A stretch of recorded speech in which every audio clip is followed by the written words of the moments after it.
শেরপুরে নির্বাচনী ইশতেহার ঘোষণার অনুষ্ঠানে জামায়াত নেতাকে কুপিয়ে হত্যার ঘটনায় ইউএনও ওসিকে প্রত্যাহারের সিদ্ধান্ত নিয়েছে ইসি। বিকেলে নির্বাচন ভবনে ব্রিফিংয়ে কথা জানান ইসি সচিব আক্তার আহমেদ। বলেন, ঘটনার তদন্ত প্রতিবেদন পেলেই ব্যবস্থা নেওয়া হবে। এমআর আসাদের রিপোর্ট।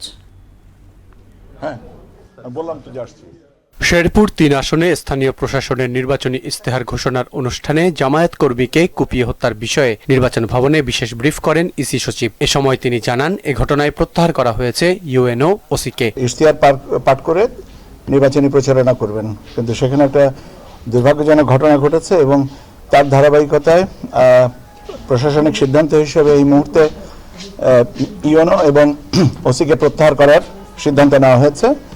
বাকি যে প্রসিডিউরাল অ্যাসপেক্টস সেগুলো নিশ্চিত করা হবে as soon as possible। তদন্ত কমিটির প্রতিবেদন হাতে এলে পরবর্তী সিদ্ধান্ত বিবেচনা করবে কমিশন বলেও জানান তিনি। রিটার্নিং অফিসার এবং অ্যাডজুডিকেশন কমিটি যদি আমাদেরকে বলে যে তাদের সুপারিশ থাকে, তাহলে কমিশন সেটা বিবেচনা করবে।